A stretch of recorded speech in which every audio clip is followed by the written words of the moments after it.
Chào mừng quý bà con mình trở lại với chương trình bình luận quân sự cùng Phú Lam. Như thường lệ, chương trình của chúng ta hôm nay có 3 tầng phân tích. Phần 1. Vùng biển Baltic, khúc sông đang nổi sóng, Putin lại dùng chiêu cũ. Phần 2. Kịch bản, nếu Nga đánh Baltic thì sao? Khúc sông đang chờ dông. Phần 3. Chiến thuật biển hẹp của Nga trên Baltic, khúc sông chờ trận dông cuối mùa. Bữa nay, mình chèo xuồng ra giữa dòng tin tức, nơi mà cụm từ các quốc gia vùng Baltic đang nổi lên như con nước lớn, tràn ngập trong các bản phân tích quân sự, tài liệu tình báo và cả những buổi họp kín sau hè của mấy ông Tây. Không phải tự nhiên mà cá lội về một hướng, mọi dấu hiệu đang tụ lại như mây đen trước cơn dông. Nước Nga dưới thời ông Putin coi bộ đang nhắm tới một chuyến đi xa nữa. Mà điểm đến không phải đâu xa lạ, chính là Estonia, Latvia và Litva, 3 quốc gia nhỏ nằm trong khối NATO, án ngữ ngay bên mép ao nhà Nga. Tình hình này không phải là chuyện đồn đại ngoài chợ. Từ mấy ông chuyên gia tới các cơ quan tình báo phương Tây đều đang gióng lên hồi chuông báo động rằng Điện Kremlin có thể đang tìm đường thoát khỏi vũng lầy Ukraine bằng cách bẻ lái sang một hướng táo bạo hơn, tấn công vào đất NATO. Nếu điều đó xảy ra, thì vùng Baltic chẳng khác nào khúc sông đầu nguồn, nơi dễ bị châm ngòi cho một trận lũ chính trị giữa Nga và phương Tây. Việc Thụy Điển và Phần Lan chính thức gia nhập NATO chẳng khác nào thêm hai chiếc ghe lớn vào đội hình, làm thay đổi hẳn thế trận ở Bắc Âu. NATO giờ không chỉ tăng quân số áp sát biên giới Nga, mà còn đang xây dựng đồn lũy phòng thủ như người miền Tây đắp bờ bao chống lũ, gấp gáp, dồn dập, khiến Moscow cảm thấy bị ép tới mức phải phản đoàn.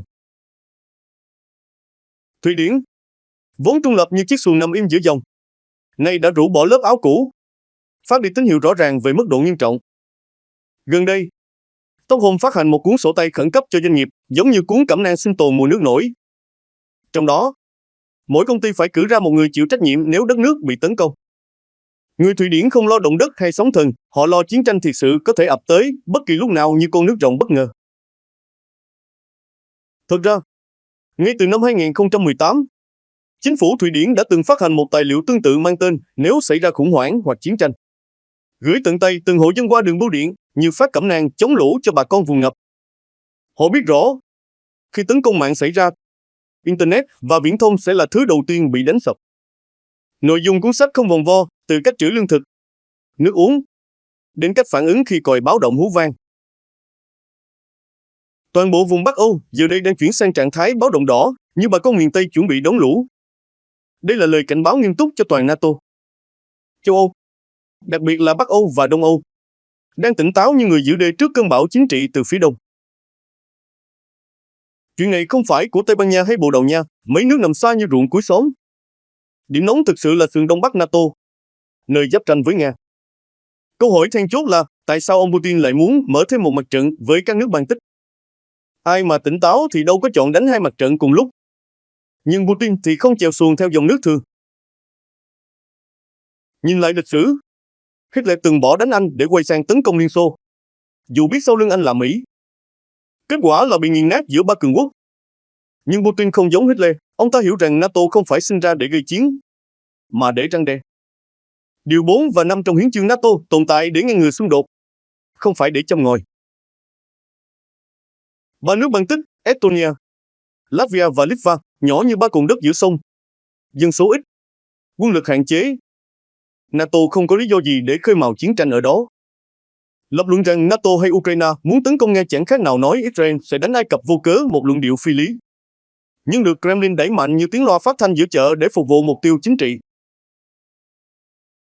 Hơn 2 thập niên dưới thời Putin, có một mẫu hình lặp lại như con nước lên xuống. Mỗi khi Nga sa lầy vào khủng hoảng, họ lại tạo ra một khủng hoảng mới.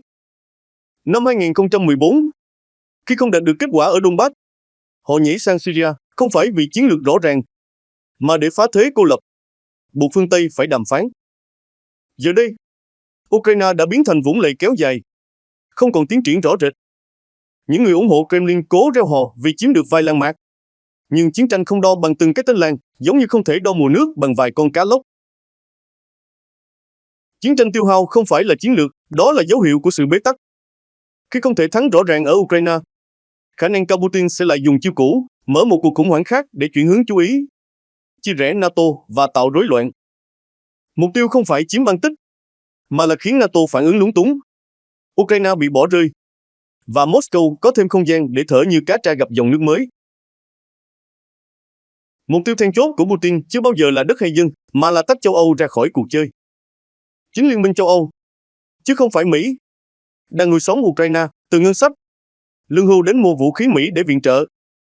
Một khi châu Âu bị loại khỏi phương trình, cục diện sẽ đảo ngược như nước đổ dòng. Khi đó, Putin có thể áp đặt lệnh ngừng bắn theo điều kiện của mình. Làm sao để đạt được điều đó? Câu trả lời đáng sợ là kích hoạt một cuộc khủng hoảng mới, đủ gây chấn động nhưng không để NATO kịp trở tay. Một cuộc chiến nhanh, gọn, thậm chí không cần tuyên bố, như cá lội ngược dòng trong đêm. Trong thế kỷ 21, khái niệm tuyên chiến đã thành dĩ vãng. Giờ ai cũng khoác áo mới, chiến dịch quân sự đặc biệt, chống khủng bố, can thiệp nhân đạo. Ukraine đã chìm trong chiến tranh gần 4 năm mà chưa từng có tuyên bố chính thức nào. Một cái cớ được dựng lên không khó với Kremlin. Họ từng làm điều đó trước khi sáp nhập Crimea, và giờ có thể tái diễn tại Baltic. Lý do có thể là bảo vệ người nói tiếng Nga tại Latvia, Litva, Estonia. Thực tế, Nga từng tung ra báo cáo về tình hình tôn vinh chủ nghĩa phát xít và bài ngoại, liệt kê 41 quốc gia. Ukraine đứng đầu, rồi 4 tháng sau Nga tấn công. Đứng thứ hai, 34 là Estonia, Latvia và Litva. Những cái tên đó không phải ngẫu nhiên, mà là bước đầu trong chiến dịch tuyên truyền. Ngoài ra, tại Baltic có nhiều cộng đồng người gốc Nga sinh sống từ thời Liên Xô hoặc di cư sau này.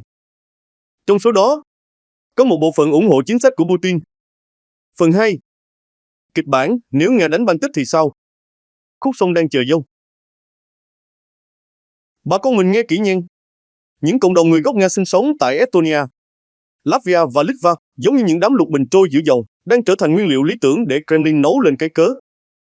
Chỉ cần một vụ va chạm nhỏ, một lá thư kêu cứu, một lời cáo buộc vu vơ là đủ để khơi máy tuyên truyền.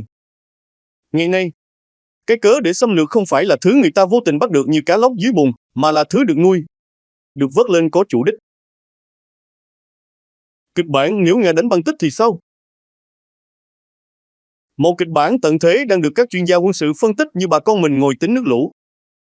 Một cú đánh chớp nhoáng xuyên hành lang Suwalki, đoạn đường mỏng manh giữa Litva và Ba Lan, để mở lối kết nối với Kaliningrad. Đồng thời, Nga có thể tung đòn tấn công từ biển Baltic đến đất liền, nhằm chiếm ưu thế trước khi NATO kịp trở tay như người giữ đê chưa kịp vá chỗ rò. Kaliningrad, căn cứ hải quân chủ lực của hạm đội Baltic, sẽ đóng vai trò như chiếc ghe lớn chở pháo, tên lửa và lính đặc nhiệm, sẵn sàng đổ bộ lên bờ biển Estonia hoặc Latvia. Đây không còn là chuyện đoán mò, mà là viễn cảnh mà Bộ Quốc phòng nhiều nước đang mô phỏng mỗi ngày như bà con tập huấn chống lũ. Nhưng khả năng xảy ra thì sao? Trên thực tế, để thực hiện một cuộc chiến như vậy, Nga phải mở mũi tấn công đồng thời từ Belarus, từ Nga xuyên qua hành lang Suwalki. Trong khi cánh trái phải đối đầu trực diện với quân đội Ba Lan, một lực lượng mạnh và sẵn sàng như đội dân phòng vùng lũ. Việc triển khai binh lực quy mô lớn như vậy không thể giấu được khỏi mắt vệ tinh phương Tây, giống như không thể giấu được khói khi đốt rơm. Ngay cả khi Moscow tính toán một cú đánh bất ngờ, thì các nước Baltic giờ không còn là mục tiêu mềm như miếng đất chưa đắp bờ bao. Estonia, Latvia và Lithuania đang chạy đua với thời gian để củng cố phòng tuyến, công sự. Bãi mìn, chướng ngại vật và lực lượng dân phòng đều đang được đẩy nhanh như bà con đắp đê trước mùa nước nổi. Cả ba nước thậm chí đã rút khỏi Công ước Ottawa, phớt lờ lời kêu gọi từ Canada để có thể sử dụng mình chống bộ binh, một bước đi cho thấy quyết tâm chống xâm nhập bằng mọi giá. Như người miền Tây quyết giữ đất ruộng khỏi bị ngập. Từ phía Nga thì sao? Moscow bắt đầu gieo rắc luận điệu rằng các nước Baltic đang đe dọa Nga, rằng có âm mưu tấn công từ Estonia, Latvia hay Lithuania. Không có bằng chứng, nhưng logic không phải là thứ cần thiết khi dựng lên một cái cớ, giống như khi Nga tấn công Georgia. Họ tuyên bố rằng Kyiv định xâm lược Nga và rằng họ ra tay trước vài tiếng đồng hồ. Vậy lực lượng thì sao? Tổng dân số của ba nước Baltic chỉ khoảng 6 triệu người, như ba huyện nhỏ miền Tây. Quân đội chính quyền cũng hạn chế, Estonia khoảng 4.000 quân, Latvia 8.000 và Lithuania gần 20.000, tổng cộng chỉ khoảng 32.000 binh sĩ. Lực lượng NATO đồn trú tại khu vực này cũng ở mức thấp, dưới 10.000 quân, dù đang có kế hoạch tăng cường. Ví dụ như Lữ đoàn Đức ở Latvia dự kiến sẵn sàng vào năm 2027.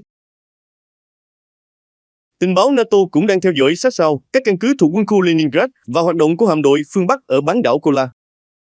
Tuy nhiên, với địa hình và mục tiêu chiến dịch, hạm đội phương Bắc khó có thể can dự sâu vào vùng biển Baltic, nhiều khả năng sẽ giữ vai trò răn đe ở phía Bắc nếu chiến sự lan rộng. Vậy kịch bản thực tế hơn là gì? Nhiều nhà phân tích cho rằng, một chiến dịch quân sự giới hạn, theo kiểu đặt sự đã rồi là khả dĩ nhất. Mục tiêu không phải chiếm đóng lâu dài, mà là tạo ra một thực tế mới, ép NATO phản ứng trong thế bị động, đồng thời dùng mảnh đất NATO bị chiếm làm quân bài mặc cả trong bàn đàm phán về Ukraine. Hành lang Suwalki, điểm yếu trí tử. Tuyến giao thông sống còn kết nối Ba Lan với Litva từng được đánh giá là điểm yếu trí tử. Một số phân tích từng cho rằng Nga chỉ cần 60 giờ để chiếm 3 thủ đô Baltic, nhưng những đánh giá đó ngày càng bị nghi ngờ. Bởi lẽ Suwalki quá rõ ràng, ai cũng nghĩ tới, và lại nằm giữa hai gọng kìm, phía Tây là quân đội Ba Lan, phía Đông là lực lượng Litva và NATO. Địa hình rừng núi ít đường cơ động, giống như ruộng trũng mùa mưa, khiến việc đánh nhanh trở nên phi thực tế. Nếu Nga đánh vào Suwalki, đồng nghĩa với xâm nhập lãnh thổ Ba Lan, và đó là lời tuyên chiến trực tiếp với NATO. Điều mà ngay cả ông Putin trong thế xa lầy tại Ukraine cũng khó có thể dám làm. Tấn công Estonia, lựa chọn thuận tay. Nếu kịch bản tấn công đồng loạt cả ba nước Baltic là viễn cảnh tận thế, thì một lựa chọn khác, thực tế hơn, đang được chú ý. Nga sẽ tập trung tấn công vào một quốc gia Baltic duy nhất, nhiều khả năng là Estonia. Về mặt địa lý, Estonia là lựa chọn thuận tay nhất cho Kremlin, có đường biên giới dài với Nga, nằm kẹp giữa vùng biển và lãnh thổ Nga. Phía nam giáp Latvia, tuyến tiếp viện dễ bị khóa chặt nếu chiến dịch được chuẩn bị kỹ. Cấu trúc phòng thủ của Estonia đang trong giai đoạn tái cơ cấu, họ vừa khôi phục nghĩa vụ quân sự bắt buộc. Thay vì duy trì quân đội chuyên nghiệp hợp đồng như trước, một quá trình cần thời gian để ổn định như bà con chuyển từ trồng lúa sang nuôi cá. Latvia với khoảng 8.000 quân, có lực lượng phòng vệ lãnh thổ tương tự, nhưng cả hai quốc gia vẫn đang mở rộng lực lượng và tái thiết hệ thống huy động khẩn cấp. Nếu Estonia bị tấn công, chắc chắn sẽ có các đòn đánh phối hợp vào Latvia và Litva nhằm khóa chặt phản ứng và chia cắt tuyến hỗ trợ quân sự từ hai hướng. Điểm then chốt nằm ở biển. Estonia sẽ cần tiếp tế qua đường biển nếu chiến sự bùng nổ, và mặt trận này sẽ cực kỳ căng thẳng. Về lý thuyết, hạm đội Baltic của Nga hiện có quy mô lớn hơn bất kỳ lực lượng hải quân đơn lẻ nào của các nước NATO trong khu vực. Nhưng đó là khi xét riêng rẽ. Khi NATO bước vào cuộc chiến với tư cách một liên minh, sức mạnh hải quân tổng hợp của khối sẽ vượt trội, nhiều hơn gấp 12 lần về số lượng tàu ngầm, vượt xa về phi cơ hải quân, tàu chiến mặt nước và hệ thống kiểm soát điều hành. Tuy nhiên, mặt trận Baltic không đơn giản, đây là vùng biển hẹp, cứng nhiều đảo và địa hình phức tạp như kênh rạch miền Tây. Những trận hải chiến quy mô lớn kiểu Jutland hay Midway sẽ không diễn ra tại đây. Thay vào đó, chiến tranh trên biển Baltic sẽ mang hình thái hiện đại, sát thương cao và phi đối xứng, như đánh cá bằng lưới điện thay vì chài tay. Nga nhiều khả năng sẽ sử dụng tên lửa hành trình chống hạm và phương tiện không người lái để phong tỏa tuyến đường tiếp tế cho Estonia, như giăng lưới giữa dòng, không cho ghe tiếp tế nào lọt qua. Phần 3. Chiến thuật biển hẹp của Nga trên Baltic, khúc sông chờ trận giông cuối mùa. Từ Kaliningrad, căn cứ chính của hạm đội Baltic, nơi như chiếc chòi canh giữa đồng, các hệ thống hỏa tiễn Bastion, Onyx và Bell với tầm bắn khoảng 300 km có thể phủ kín vịnh Phần Lan như lưới cá giăng ngang sông. Đây là tuyến đường bắt buộc các đoàn tàu tiếp viện NATO phải đi qua để đến Estonia. Trong trường hợp nước Nga muốn chặn dòng, giải pháp đầu tiên là rải mình tại các eo biển chiến lược như người miền Tây rào lưới ngăn cá lội ngược dòng. Khả năng cao là các bãi mìn sẽ không chỉ nằm ở eo biển mà còn dọc bờ biển Estonia nhằm ngăn các chuyến hàng viện trợ từ Phần Lan. Quốc gia sát bên như nhà hàng xóm có thể đóng vai trò trung chuyển quân sự quan trọng trong tình huống khẩn cấp. Chiến thuật biển hẹp như đánh cá trong rạch nhỏ. Nga hiện cũng đang đầu tư mạnh vào các tàu không người lái, drone biển, phương tiện từng được dùng để đánh chìm tàu trinh sát của Ukraine và có thể sẽ đóng vai trò chủ chốt trong tác chiến vùng biển hẹp như Baltic. Nhưng NATO không phải tay mơ, khối này sở hữu hệ thống drone tiên tiến, kinh nghiệm dày dạn như lão ngư dân, và đã phát triển các biện pháp đối phó hiệu quả trước chiến tranh không đối xứng. Dẫu vậy, không thể xem thường khả năng cắt cổ tiếp viện bằng cách kiểm soát vùng biển Estonia. Với địa hình bị chia cắt bởi đảo, vịnh và eo biển, biển Baltic không phù hợp cho hải chiến quy mô lớn. Mỗi hòn đảo có thể trở thành điểm đặt pháo binh, hệ thống phòng không hoặc căn cứ cho drone tấn công, như những gò đất giữa đầu mùa nước nổi, dễ thành nơi giăng bẫy. Biển Baltic không phải nơi cho tàu lớn múa võ. Khu vực này giống như một phòng tuyến chết chóc hơn là chiến trường cho tàu chiến hạng nặng. Diễn biến trên Biển Đen đã chứng minh một thực tế, dù không có lực lượng hải quân đáng kể, Ukraine vẫn buộc hạm đội Biển Đen của Nga phải rút sâu về cảng, như cá tra gặp nước đục phải lội về hang. Nếu kịch bản tương tự tái hiện tại Baltic, nơi NATO dày đặc hơn và khả năng phản công chính xác hơn, thì thiệt hại phía Nga có thể còn thảm khốc hơn nhiều lần.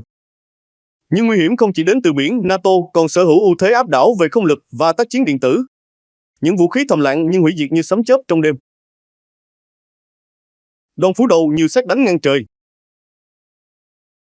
Trong một kịch bản xung đột, các hệ thống hỏa tiễn Bastion và Bear do Nga bố trí tại Kaliningrad có thể bị tiêu diệt ngay trong đợt tập kích đầu tiên. Dù Nga trang bị radar container với tầm quét 3.000 km, đây vẫn sẽ là một trong những mục tiêu đầu tiên bị xóa sổ nếu chiến tranh bùng phát. Một kịch bản đáng sợ hơn là Moscow tiến hành chiến dịch đột kích vào khu vực giáp Estonia và Latvia, không nhằm chiếm đóng toàn bộ, mà chỉ cần kiểm soát một vùng nhỏ, tạo ra khủng hoảng, các đất liên kết hạ tầng, gây hoang mang trong dư luận và khiến dân thường phải di tản như bà con chạy lũ. Trong cơn hỗn loạn đó, Nga tuyên bố sẵn sàng trả lại phần lớn lãnh thổ đã chiếm nếu phương Tây giảm viện trợ cho Kyiv, đó chính là chiến lược tạo sự đã rồi. Nhưng người chơi cờ đi nước chiếu mà không cần hỏi. NATO đứng giữa ngã ba sông. Bộ NATO phải đứng giữa ngưỡng cửa xung đột toàn diện hoặc nhượng bộ trong im lặng.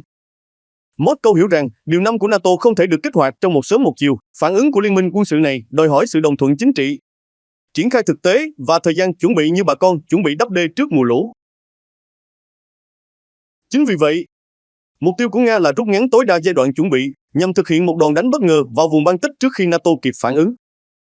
Không còn là chuyện viễn tưởng nữa, các kế hoạch tấn công có thể được thực hiện bằng cách đưa từng đại đội qua biên giới mỗi tuần.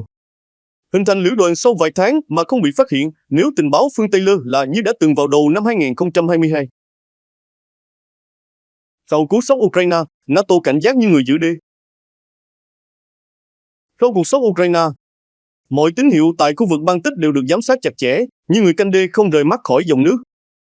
Song Moscow vẫn đang theo đuổi mục tiêu, tạo ra một cuộc khủng hoảng vừa đủ để ép phương Tây ngồi vào bàn đàm phán. Trong bối cảnh đó, Tổng thống Donald Trump, người từng tuyên bố có thể dàn xếp nhanh chiến tranh Ukraine, có thể đóng vai trò quyết định nếu quay lại tòa Bạch Ốc. Ông từng ca ngợi Tổng thống Ronald Reagan, người đã khiến Liên Xô phải lùi bước bằng hành động cứng rắn, và Trump hoàn toàn có khả năng lặp lại điều đó nếu ông chọn làm vậy. Chiến tranh, cái giá không rẻ như con cá ngoài chợ. Nếu chiến tranh bùng nổ, tổn thất sẽ là khôn lường. Theo Bloomberg, chỉ trong năm đầu tiên, 3 quốc gia Baltic có thể mất tới 43% GDP. Thiệt hại của Liên minh châu Âu là 1,2%. Toàn cầu giảm 1,3%. Nếu chiến sự kéo dài một năm, con số có thể chạm ngưỡng 10.550 tỷ USD. Đáng nói, Nga lại là nước chịu thiệt hại ít nhất vì đã bị cắt đứt với phần còn lại của thế giới như chiếc ghe bị bỏ lại giữa dòng. Chiến tranh không chỉ là địa chính trị, mà là giữa ghế. Bản chất vấn đề không đơn thuần là địa chính trị. Với Nga, chiến tranh không chỉ là công cụ đối ngoại, mà còn là phương tiện duy trì quyền lực nội bộ. Một đội quân sống trong chiến sự ăn ngủ cùng tuyên truyền, nếu bị rút về trong thời bình sẽ trở thành mối đe dọa chính trị như cá tra bị nhốt trong ao cạn. Và đó là lý do khiến khả năng xảy ra chiến tranh tại Baltic không còn là nếu, mà là khi nào. Tin tốt duy nhất là các quốc gia tuyến đầu như Estonia, Latvia, Litva, cùng với Phần Lan, Thụy Điển và Ba Lan giờ đã chuẩn bị tinh thần sẵn sàng như bà con chuẩn bị ghe lưới, đèn dầu trước mùa nước nổi. Câu hỏi còn lại là phương Tây có hành động đủ nhanh hay không? Đến đây thì Phú Lam xin được phép tạm dừng chương trình. Bà con nhớ để lại ý kiến dưới phần bình luận. Và nếu đây là lần đầu ghé kênh, nhớ bấm đăng ký để không bỏ lỡ những lần chèo xuồng ra giữa dòng tin tức cùng Phú Lam. Xin chào và hẹn gặp lại.